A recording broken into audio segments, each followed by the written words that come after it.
We tried something a little bit different this year with our general admission. I'm hoping it all works out. Assigning people to tables so we didn't have any gaps or openings back there. So hopefully that goes well. Thank you so much for everybody who bought tables and tickets. I really, really appreciate it.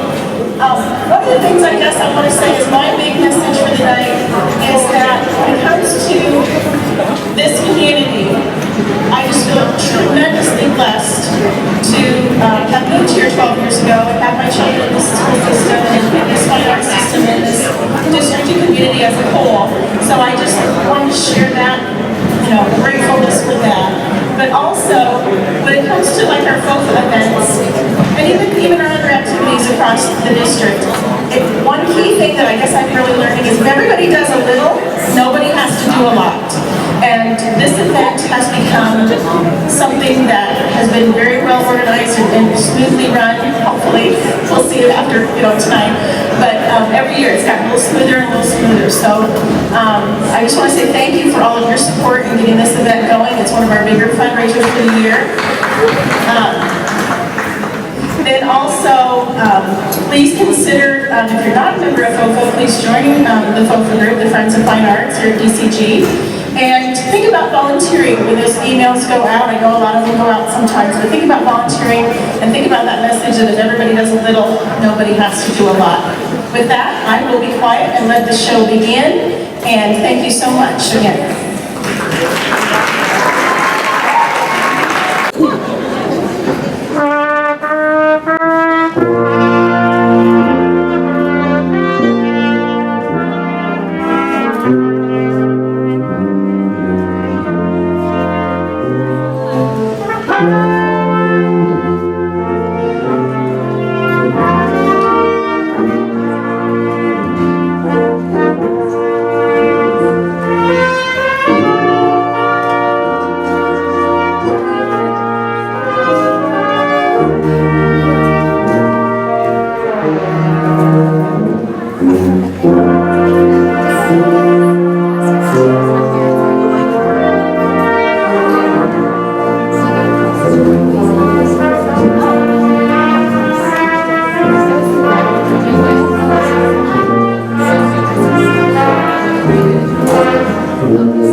And tonight I will be performing my public address. It is the 2011 Dartmouth College Commencement Address by Conan O'Brien. Alright, here we go. Before I begin, I must point out that behind me sits a highly admired President of the United States and decorated war hero, while I, a cable television talk show host, has been chosen to stand here and impart wisdom. I pray I never witness a more damning example of what is wrong with America today. Graduates, parents, undergraduates, family, faculty, friends, and old people who just come to these things, good morning and congratulations to the Dartmouth class of 2011. My first job as your commencement speaker is to illustrate the fact that life is not fair. For example, many of you have worked tirelessly over the last 4 years to earn the diploma you'll be receiving this weekend. And Dartmouth is giving me the exact same thing for interviewing the fourth lead in Twilight. Deal with it. Another example that life is not fair, if it does rain today, the rich, powerful people on stage get the tent and you don't. Deal with it. But this is a wonderful occasion and it is great to be here in New Hampshire where I'm receiving an honorary diploma and all the legal fireworks I can fit in the trunk of my car. But don't get me wrong, I take my job today very seriously.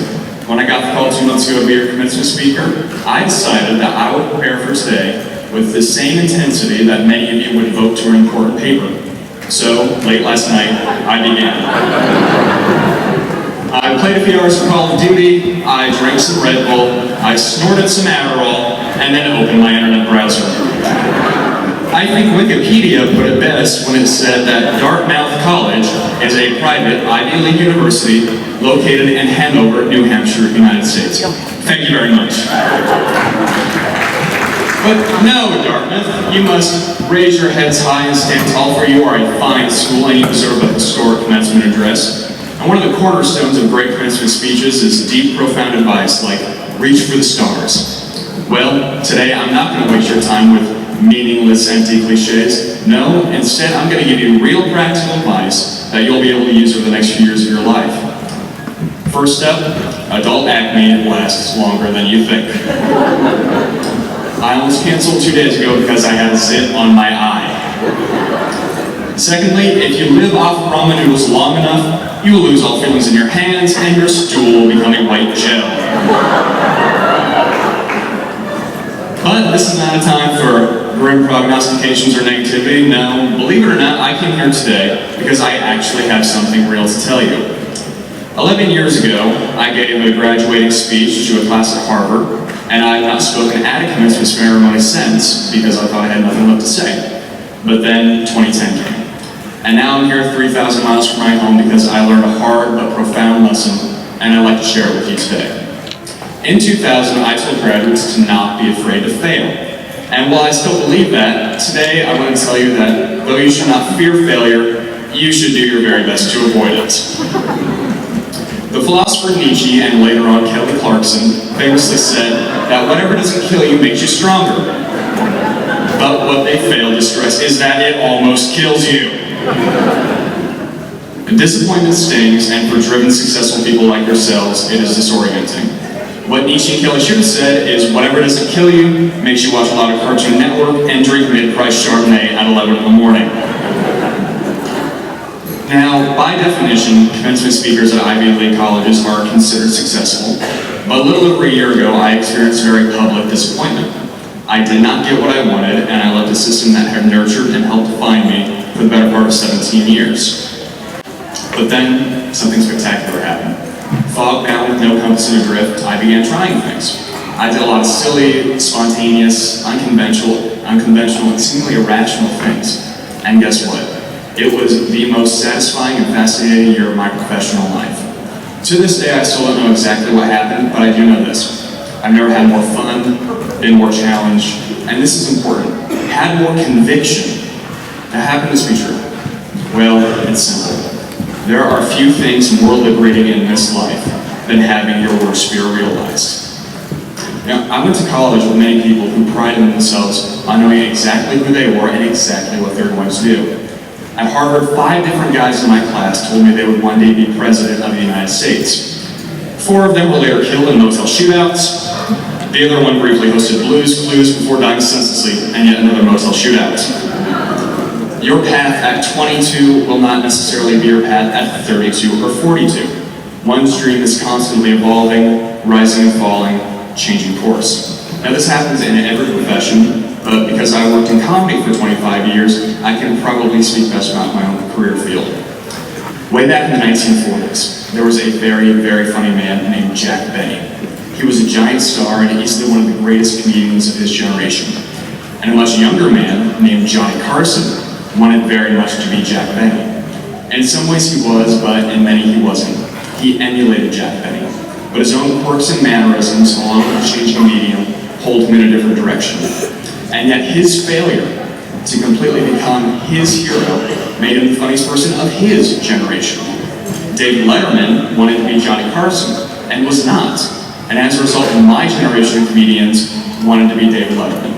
My peers and I have all missed that mark in 1,000 different ways, but the point is this. It is our failure to become our perceived ideal that ultimately defines us and makes us unique. It's not easy, but if you accept your misfortune and handle it right, your perceived failure can become a catalyst for profound reinvention. So at the age of 47, after 25 years of obsessively pursuing my dream, that dream changed. For decades in show business, the ultimate goal of every comedian was to host The Tonight Show. And like many, I thought that achieving that goal would define me as successful. But that is not true. No specific job or career goal defines me, and it should not define you. In 2000, I told graduates to not be afraid to fail. And while I still believe that is important, today I want to tell you that whether you fear it or not, disappointment will come. The beauty is that through disappointment, you can gain clarity, and with clarity comes conviction and true originality. Many of you here today are receiving your diploma at this fine institution because you have dedicated yourself to a dream and worked hard to achieve it. And there is no greater cliche in a commencement address than follow your dreams. Today I want to tell you that whatever you think your dream is now, it will probably change, and that's all right. 4 years ago, many of you had a specific vision of who you were going to become and what your college experience was going to be like. And I bet most of you would admit that your time here was very different from what you imagined. Your roommate changed, your major changed, for some of you, your sexual orientation changed. Now, I bet some of you have changed your sexual orientation since I began this speech. I know I have. But through the good, and especially the bad, the person you are now is someone you never could have conjured in the fall of 2007. I've told you many things here today, most of it silly, but some of it true. I'd like to end today by breaking a taboo and quoting myself from 17 months ago. At the end of my final program with NBC, just before signing off, I said, work hard, be kind, and amazing things will happen. Today, receiving this honor and speaking to the Dartmouth class of 2011, I have never believed that more. Thank you very much, and congratulations.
This evening, for the sake of time, we'll be omitting Sine Nomine and only playing the drama.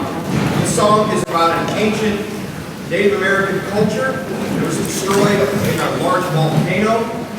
And this is a programmatic piece where you can sort of hear the volcano inside of the piece. We hope you enjoy the drama.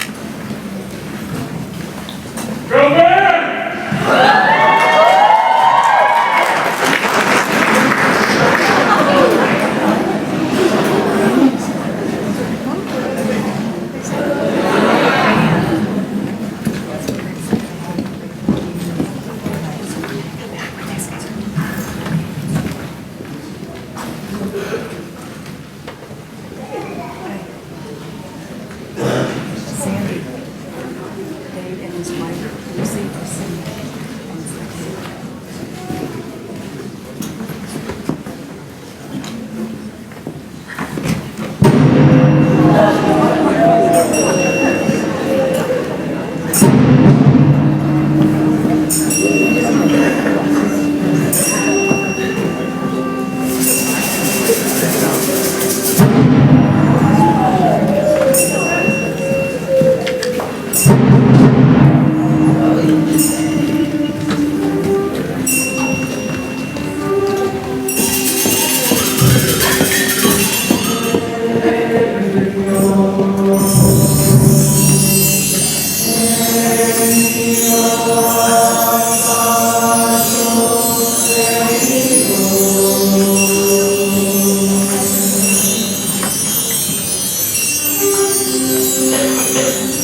guys having fun? Aren't these guys awesome? We're so lucky. We're so lucky. They're all just so talented, and you're just going to see more and more all day long. My name's Sean McInich, and I just want to talk just real quick. A couple things. FOFA, Friends of Fine Arts. That's what we all are. If you bought a ticket to come here, you are now helping support this organization. And its whole point, its whole purpose, is to make sure that our kids can keep doing all this cool stuff. The money that we raise tonight is going to help to do all kinds of things. Band uniforms, choir robes, it helps sponsors kids to be able to go on trips, all kinds of wonderful things. So please, go out to the silent auction, check it out. There's a lot of good stuff out there. Make sure you bid on something. And before I go, there are some programs on your table. If you open them up, the back page, if you see the word FOFA written in red, hold it up. And as I come out, I'm going to give you one of these cool t-shirts. Large group speech. So, who won? Can you hold it up? Who's got one? Here. All right, thanks.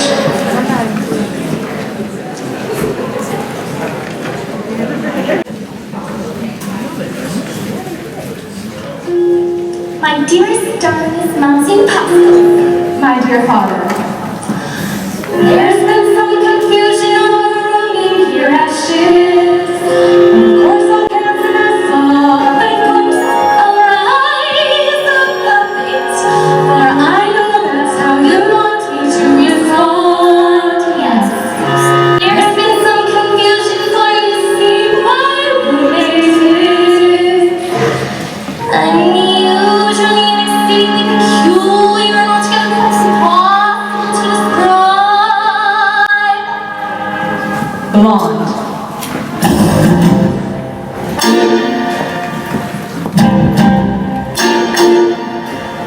What is this feeling so sudden and new? I felt the moment I laid eyes on you. My pulse is rushing, my head is reeling, my face is flushing. What is this feeling? Does it have a name?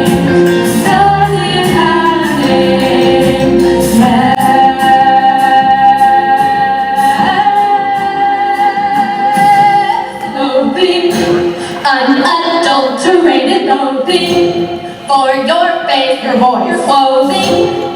Let's just say, I love it all.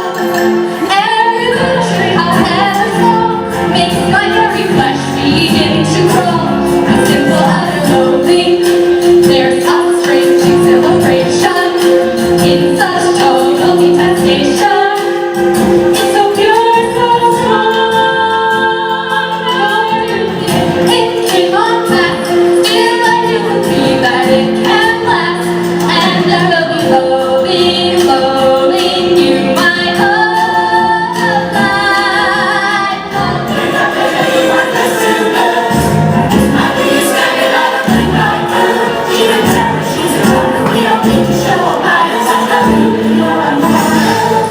Well, these things are sent to try.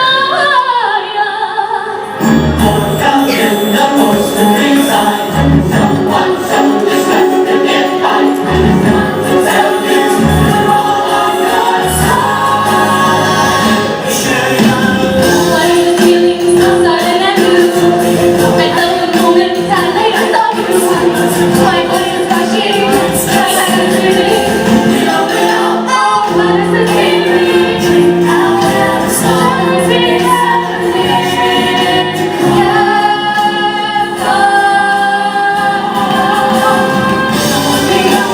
There's all strength, exhilaration, it's such total detestation. So pure, so strong. It came on fast, still I do believe that it can last. And I will be flowing forever, flowing, leaving me flowing you. My whole life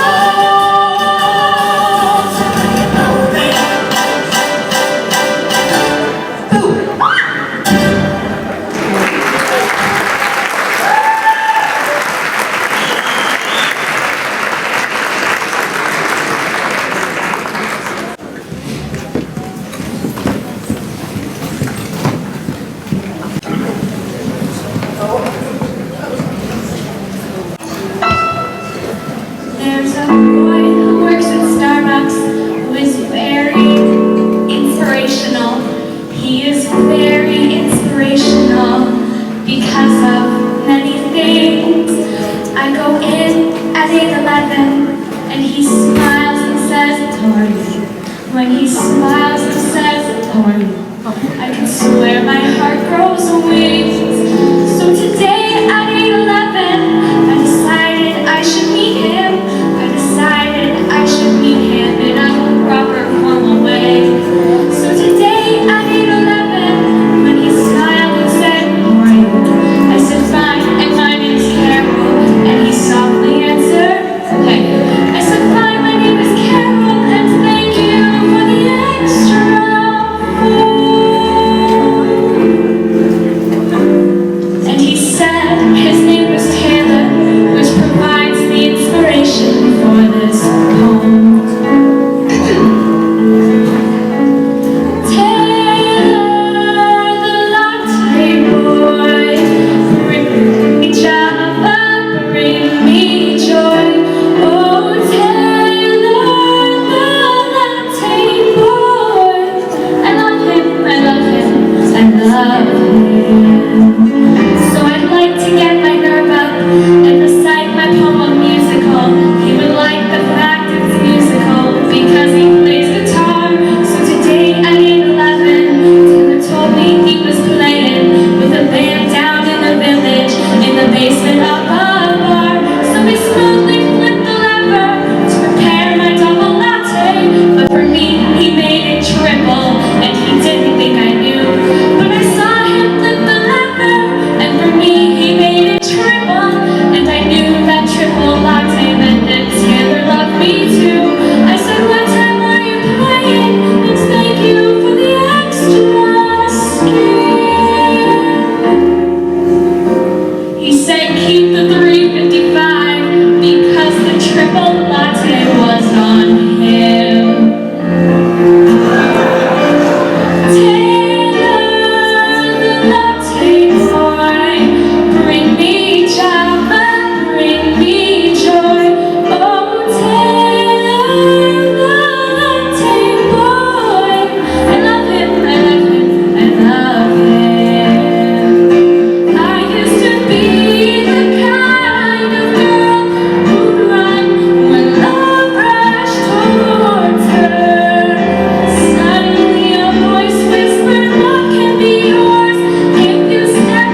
She was walking through the door.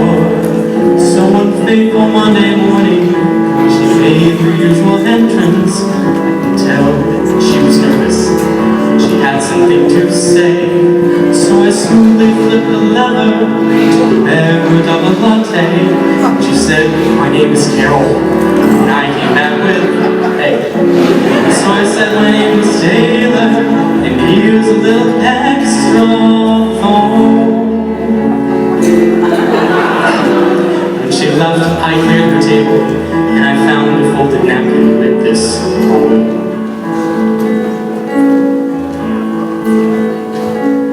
Taylor, the latte boy, bring me Java, bring me joy. Oh, Taylor, the latte boy. I love him, I love him, I love him. So I should have got my nerve up. He just said I wasn't interested. Since clearly she was interested, it all got out of hand. Because before I found her poem, we had this conversation. I had told her I was playing in the village with my band. When I walked in Friday evening to our gig in Arthur's basement, I saw Carol in the front row, and I heard her scream my name. And my friend said, "Man, she's crazy. She's been here since 7:30. She told me she's your girlfriend. She's really glad she came." When our gig was over, she followed me the whole way home. As I ran to try and lose her, I composed another version of her poem. Carol, the stalker chick, you're a psycho and you're sick. Oh, Carol, the stalker chick, you scare me, really scare me. I used to be the kind of guy who was never rude or dowdy. But now I've got this lunatic freak in my life. Every night at my window she's shouting, "Taylor, the latte boy, go away, I'm not your toy. Oh, Taylor, the latte boy is calling the police." Many a girl has let me corner, but I've never needed a restraining order. Carol, come find me now. I'm transferring to a new Starbucks. Yeah. There's 20 on each block. So good.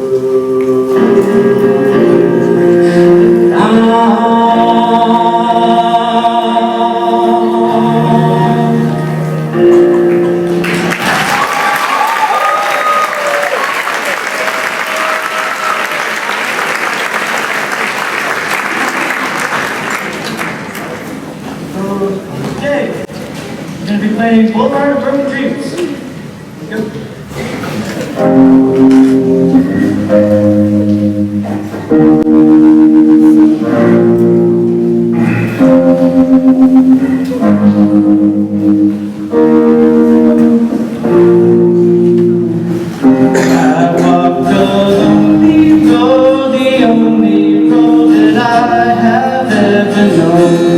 Don't know where it goes, but it's home to me, and I walk alone.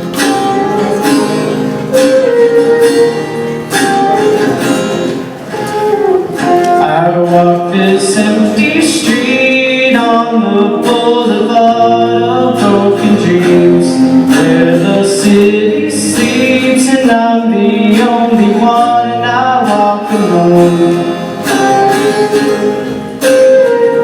I walk alone, I walk alone. I walk alone, I walk alone.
alone. I walk alone, I walk alone. My shadow's the only thing that walks beside me. My shadow heart's the only thing that's beating. Sometimes I wish someone out there will find me. Till then I walk alone.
Our winters will be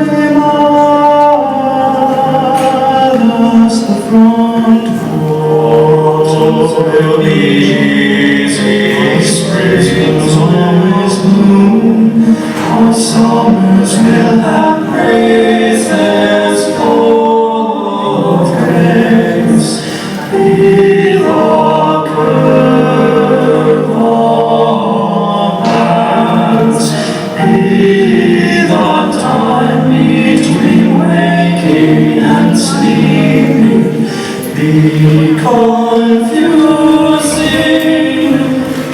be stunning, the awkward, imperfect, beautiful you. Singular you.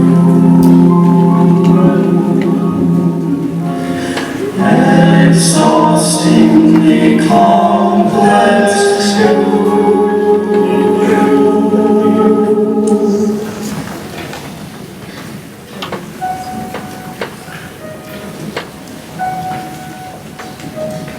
You are still becoming what you will be.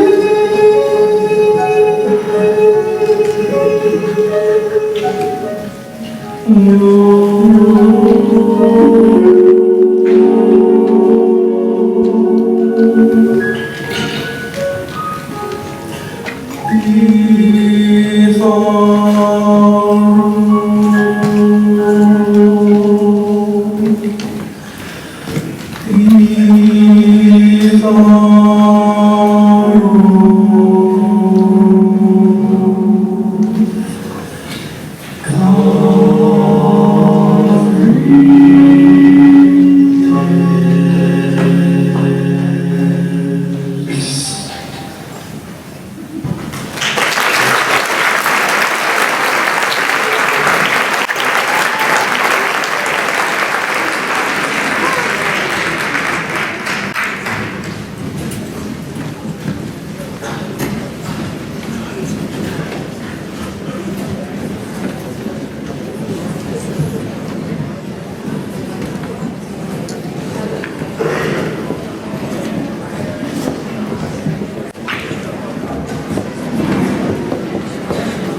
All right, if you haven't had a chance to go out and check out the silent auction stuff, I think you should. I think you should so much. I'm going to talk about one thing here in particular. All you juniors out there with your parents, if you have a junior child, you know you're going to get senior pictures. And one of the wonderful packages out there is a photo shoot with Becky Coons. Please go check that out. One of the other things we have is a grind staycation courtesy of American Inn and the Radish. So those are two things. There's a whole bunch more. Please go check them out. Still have t-shirts. Somebody has FOFA inside of their program. If you lift it up on the back page, it says FOFA. Raise it up. Just in case, before I forget, because if I let it go on, I'll forget. The centerpieces on your table, the lovely live flowers, are courtesy of Shuts Garden Center in St. Mary's, Iowa. You can see them at farmers markets. Just a little plug for the family. The person in your table, including all tables, who has a birthday and or anniversary closest to today, may take that potted plant home. But please take out the table flag holder, the little silver thing that your table marker was in it. Just lay that on the table. We'll save those and use those next year. But the potted plants go to the party with the birthday or anniversary closest to today. Thank you.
Hi, my name is Bryce Chubb, and this is Liz Seagal and Zach Goodrich.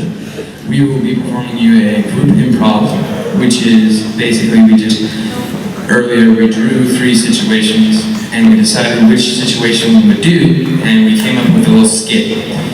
So the skit that we will present to you today is backstage at a spelling bee.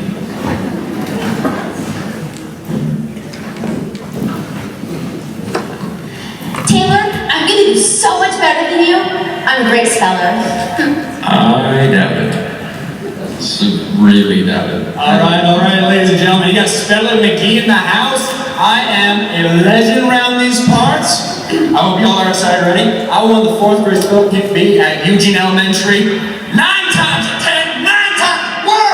Well, I failed on purpose. Just come back and win. My whole apartment's decorated with trophies. that doesn't matter. I'm gonna beat you because I'm a great speller. Little lady, you're lucky I'm a judge and not competing you here. Yeah, right. That's kind of... Are you guys getting pumped up? Oh, don't judge me. I'm not judging you on it. Factual. It's fact. That was very creepy. I don't like the way, me boy. You hear me? I don't like the way you look at me. Taylor, Go ahead and do your warm-ups. I'm gonna beat you. I don't think And it's gonna be awesome. Can you even spell latte, boy? I don't think you can. Whatever. Alright, we have about 30 seconds before we go, and you guys want to hash anything out before we get on stage? Go on. Get it all out, I'm get it gonna all. tell you, you're only a 4th grader. That means you can't beat me. Oh! So You got served! And I think you need to calm down.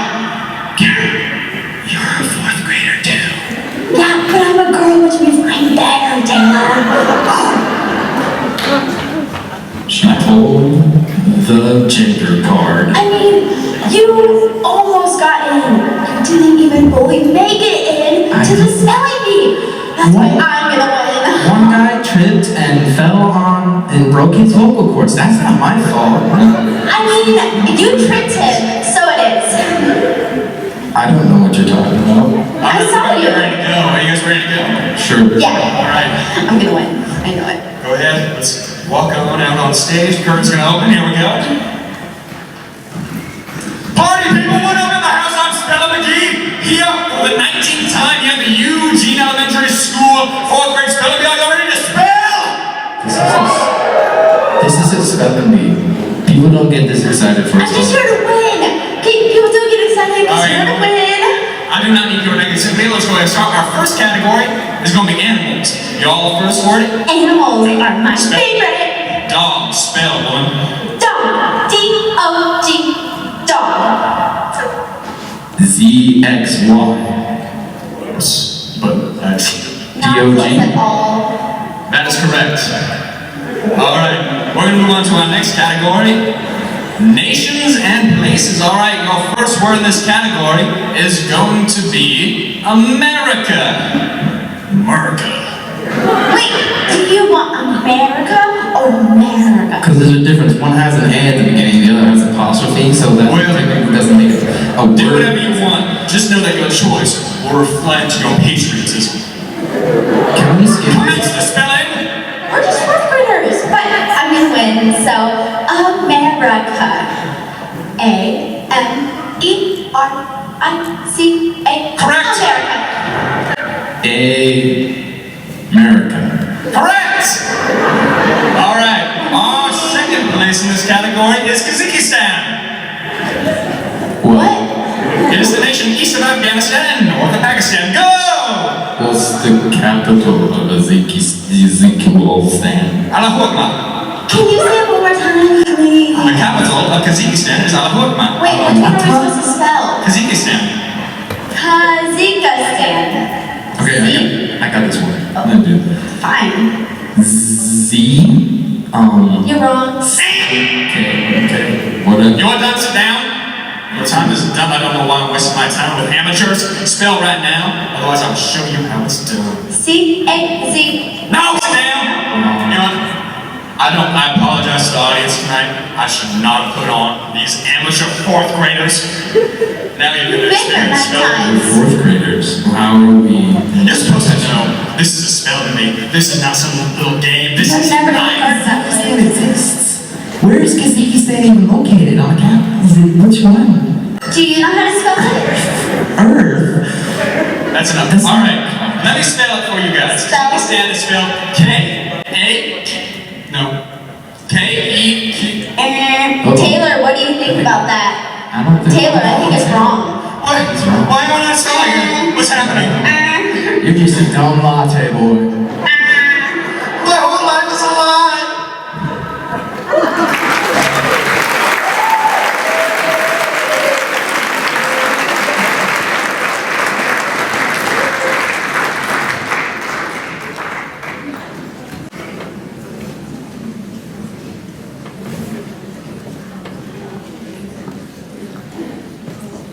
Alrighty, let's get started.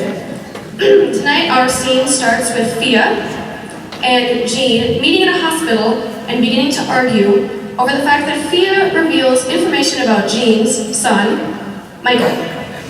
Fia also wants to reopen the investigation and learn exactly what happened and what caused the accident that killed her son, Griffin. Our scene begins with Fia expressing her theory of a third passenger in the car at the time of the accident. This is Sleeping Dogs by Robert John Ford.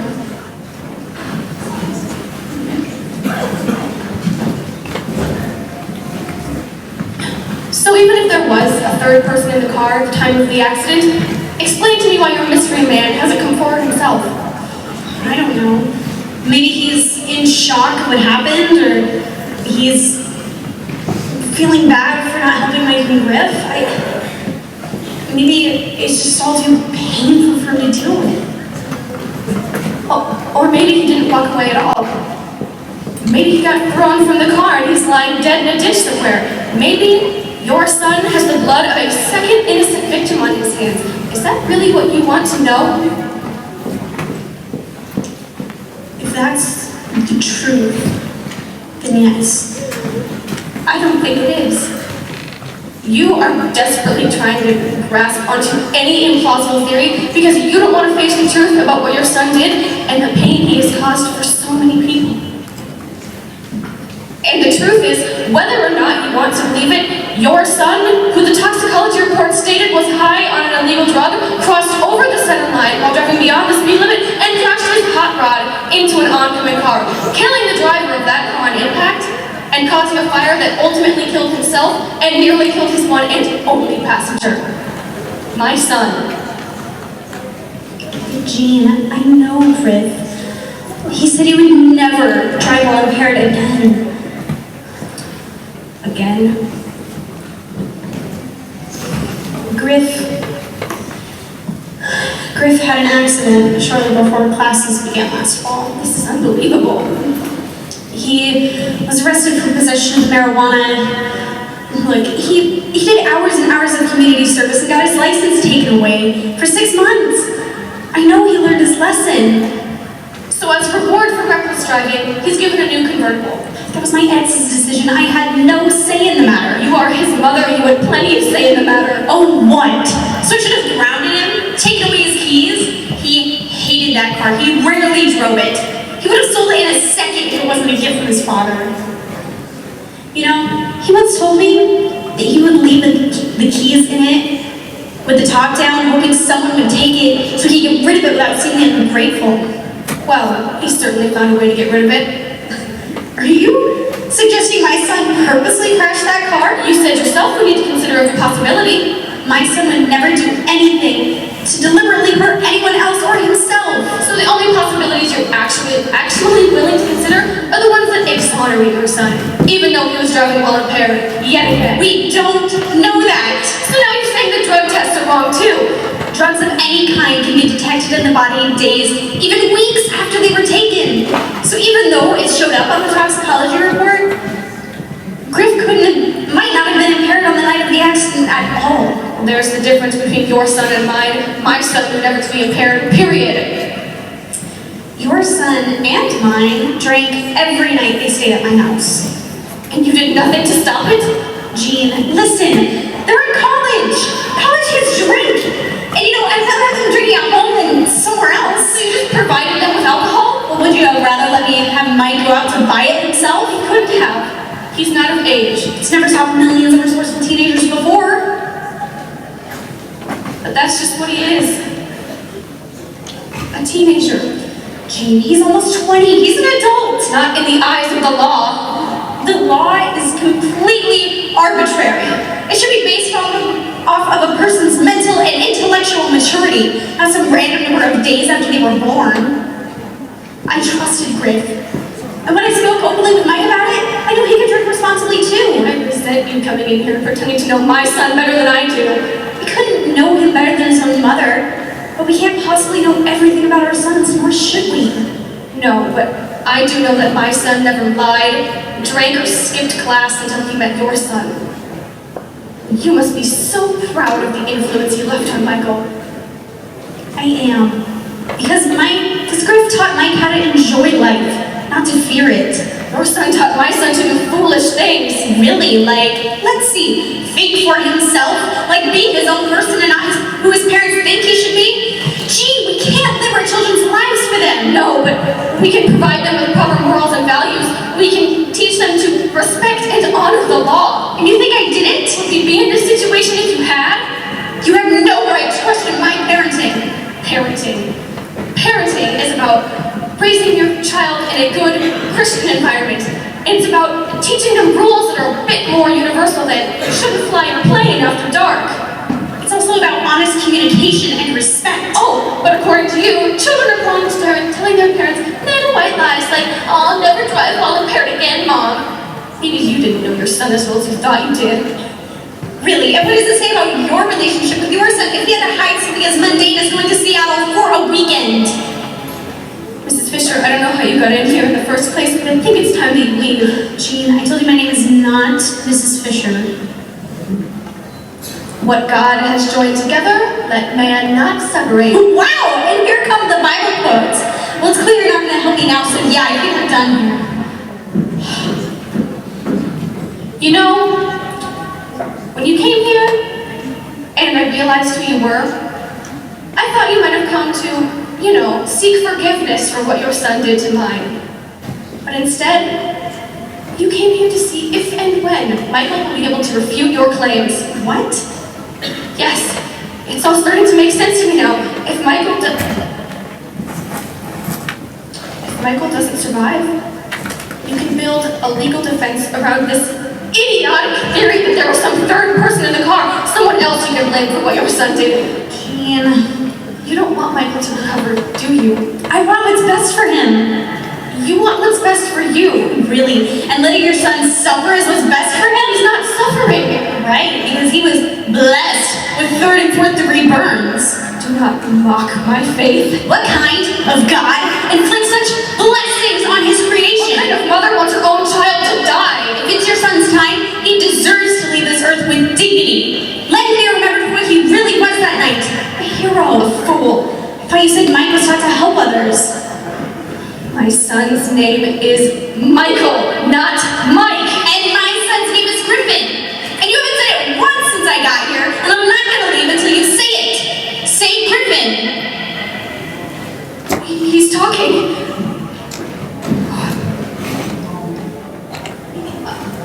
I'll go get the nurses. You're in the hospital, Michael. It's all right. No, Mom, Thea. Griffin?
A two to the A, a two goes A to the bar.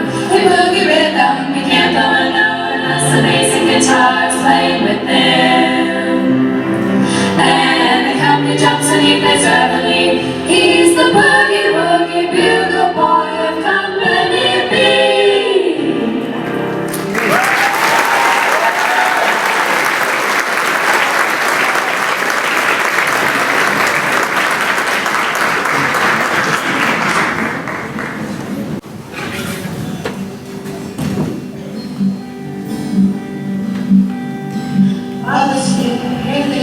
Back to school, ring the bell, brand new shoes, walking boots, climb the fence, boots and pens. I can tell that we are gonna be friends.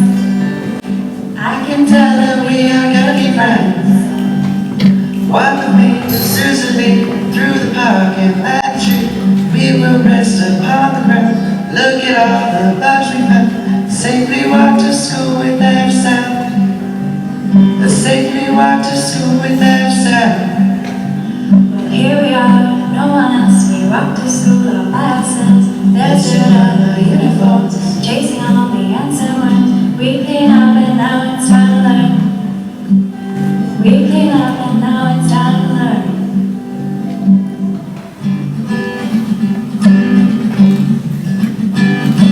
Numbers, letters, learn to spell. Nouns and books and show and tell. Playtime, we will throw the ball. Back to class. Through the hall, teacher marks are hide against the wall. Teacher marks are hide against the wall. And we don't notice any time pass. We don't notice anything. We sit side by side in every class. Teacher thinks that I sound funny, But she likes the way you sing. I agree. Tonight I'll dream while I'm in bed, when silly songs go through my head about the bugs and alphabet. And I wait tomorrow that you and I will walk together again. 'Cause I can tell that we are gonna be friends. I can tell that we are gonna be friends. I can tell that we are gonna be friends.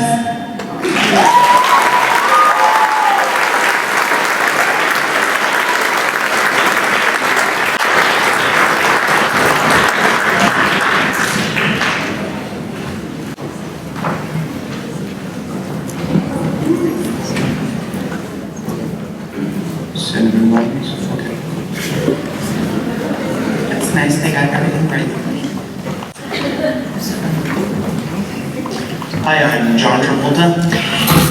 And I'm Adina Menzel. And together we're, whoops! The Winter Olympics ended back in February. I personally didn't watch much of it in ice skating or curling. Like, let's be honest, have you seen curling? That stuff is hilarious. If you watch the replays of the shots they make, all of the teammates are just yelling back and forth at each other, and you can't understand any of it. Speaking of ridiculous things that involve a lot of yelling, let's talk about silver medalists. Silver's an interesting metal. It's rather valuable and can be molded into many things. You can make bells, coins, and even blades out of it. But there's a reason why some people hate it. They're either werewolves or winners of the aforementioned silver medal. For example, gold is and has been loved for centuries on end, and bronze is useful for, you know, the thing. But silver's kind of, like gold medalists. Hey, you won something, right? Bronze medalists. Hey, it's something. But silver medalists, oh, you almost won. Try again next year. Picture this. You come home from a hard day of Olympics and your tired old grandmother asks you what you got because she was too busy eating soft fruits to watch your performance. And all you have to say to her is, Grandma, I almost won. Just try to win that snack time with your grandmother.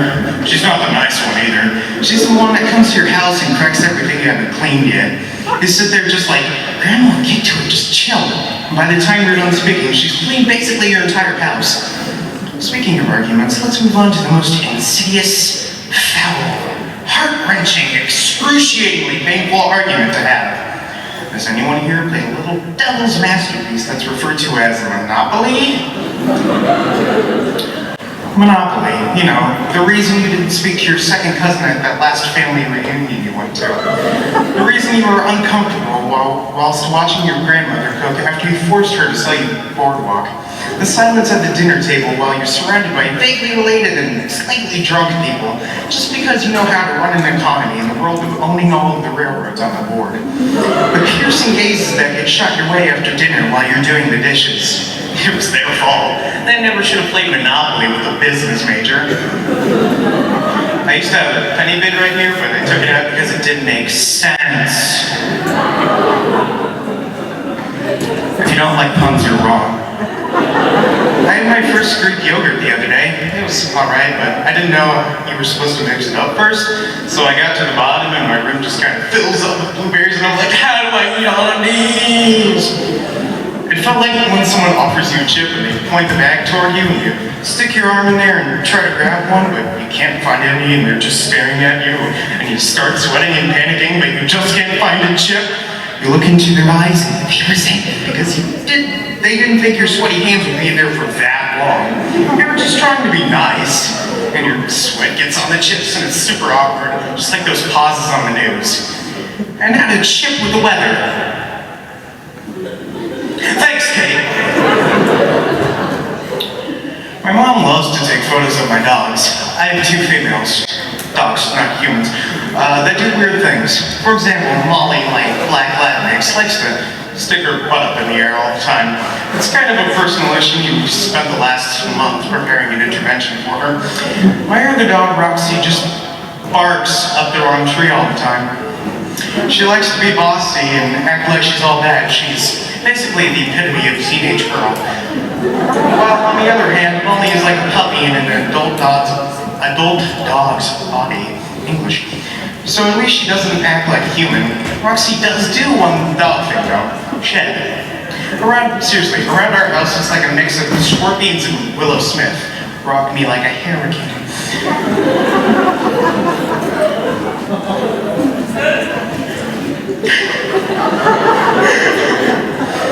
I have to say, when I was writing the script, it was a lot harder than I expected it to be. You guys have intricate senses of humor that are hard to peak well. I laugh at things like, I buy you a simple to go. I also repeat things I hear on the internet a lot. In case you're not in the loop, that goat joke was from the internet. It would have went right over your head, you see. I also do impressions that only people over the age of 50 will understand. Rest in peace, Mel Blanc. That one's for you, Daddy. Moving on to more current times, have you ever wondered why rap music isn't on the radio? No, of course not. That's a stupid question. Anyway, don't you hate when you're singing in the car and the artist gets the lyrics wrong? Or when you're singing a song but suddenly you realize it's a different song with the same tune? I will never be wrong. Who's singing that? That's wrong. What are you talking about, Mom? Don't glare at me like that. Stop! Thank you for your attendance tonight, everyone. I know that everyone else here appreciates your presence. Really English. One last thing. Thanks for tolerating my jabs at your grandmother. I'm sure she's a nice lady.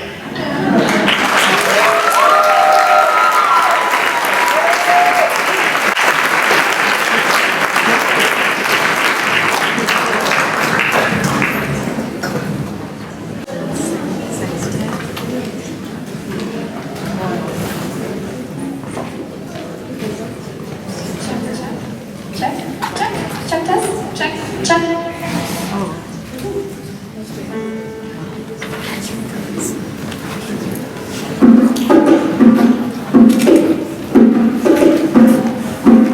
I'm diamond in the flesh. I cut my teeth on wedding rings in the movies, and I'm not proud of my address. In the torn up town, no postcode empty, but every song's like gold teeth teeth, gray goose tripping in the bathroom, bloodstains, ball gowns, trash in the hotel. We don't care. We're driving Cadillacs in our dreams, but everybody's like crystal, Maybach, diamonds on your timepiece, jet planes, islands, tigers on a gold leash. We don't care. We're not caught up in your love affair, and we'll never be royal. It's a run in our blood.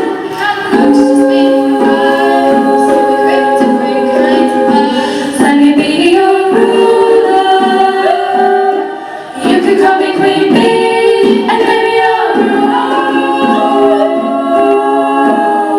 Let me live that fantasy. My friends and I, we cracked the code. We count our dollars on the train to the party. And everyone who knows us knows that we're fine with this. We didn't come from money, but every song's like gold teeth, gray goose tripping in the bathroom, bloodstains, ball gowns, trash in the hotel room. We don't care. We're driving Cadillacs in our dreams, but everybody's like crystal, Maybach, diamonds on your timepiece, jet planes, islands, tigers on a gold leash. We don't care. We aren't caught up in your love affair, and we'll never be royal. It's a run in our blood. Looks just being us. We crave a different kind of us. Let me be your ruler. You can call me Queen Bee, and maybe I'll rule. Let me live that fantasy. Oh, oh, oh. I'm in love with being green. Oh, oh, oh. Life is great without care. We are caught up in your love affair, and we'll never be royals. It's a run in our blood. The kind of love's just made for us. We crave a different kind of us. Let me be your ruler. You can call me Queen Bee, and baby I'll rule. Let me live that fantasy.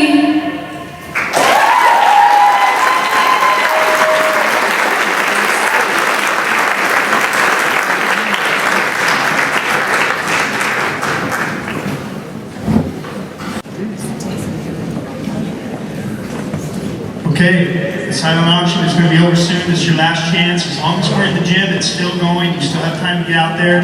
And I still have some t-shirts to give away. So who wants a t-shirt? Oh, okay. Whoever wants a t-shirt, come up here and get one real quick. You got to come get it. You got to come up here. I'm on Jason. Go. Run it out. Run it out. Doesn't fit. I'm sorry. And that's it. Thank you very much. And now we're back.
be a glimmer of potential if allied to my vision and brain.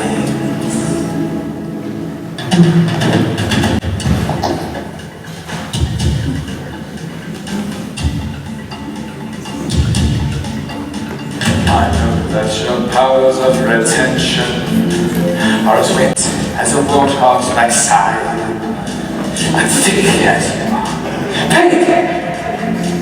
My words are a matter of pride.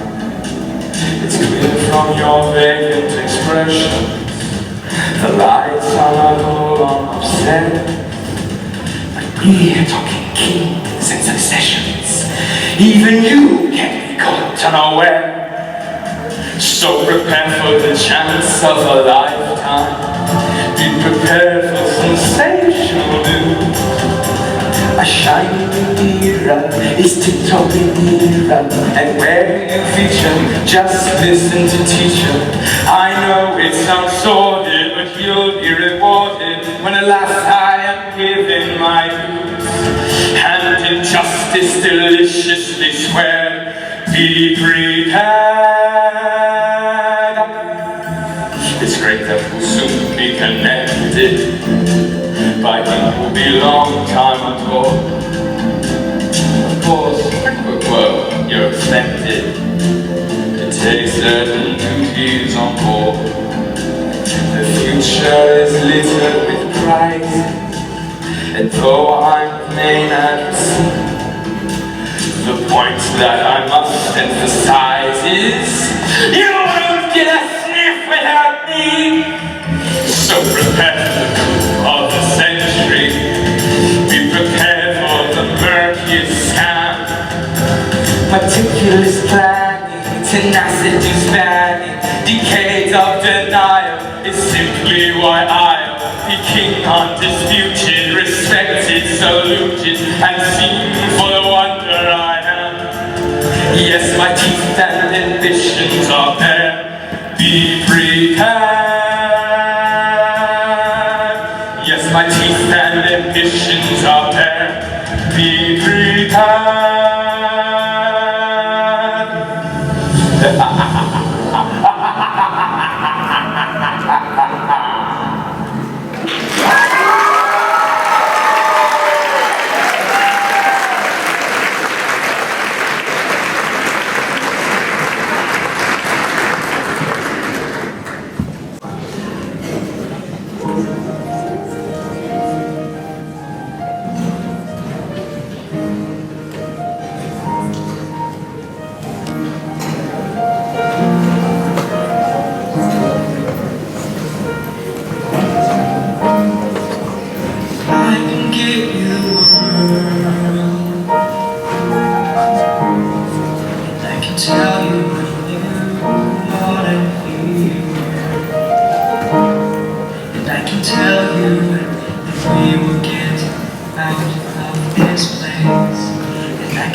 wanna tell you that I love you.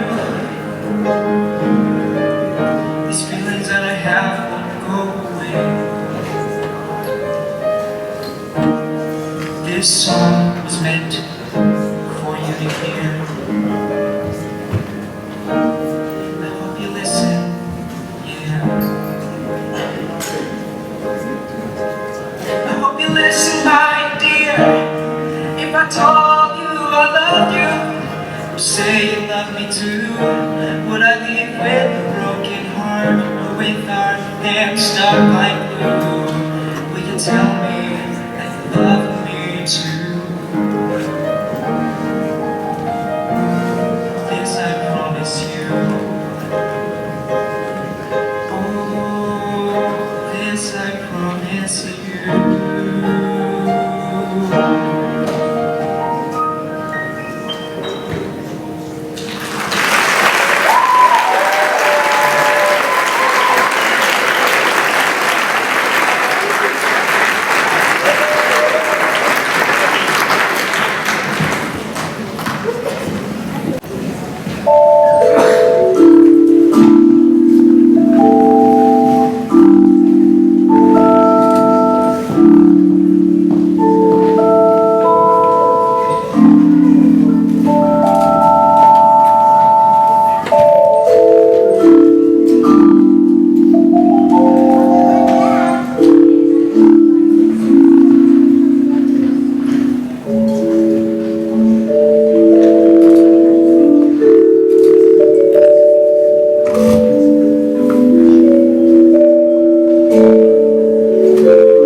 minutes. 5 minutes. That's what you have left for the silent auction.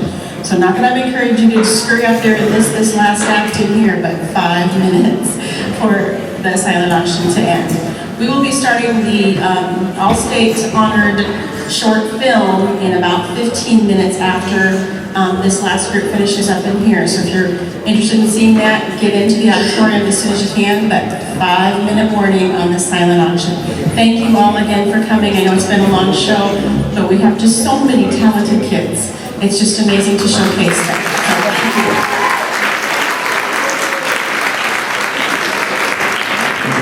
Check, right? This is my check, right? There's the down a little bit, maybe. Yes, that's good, thank you. This is microphone number, color white, letter blue. B? What? What's going on? My brain. White B, that's my color. Number, letter combination. Mic check. Mic check. Blank. Hey, this is orange. Mine is much more simple than Duncan's. Just orange. Thank you. Mic check blue, checking mic blue. Sounds good, thanks.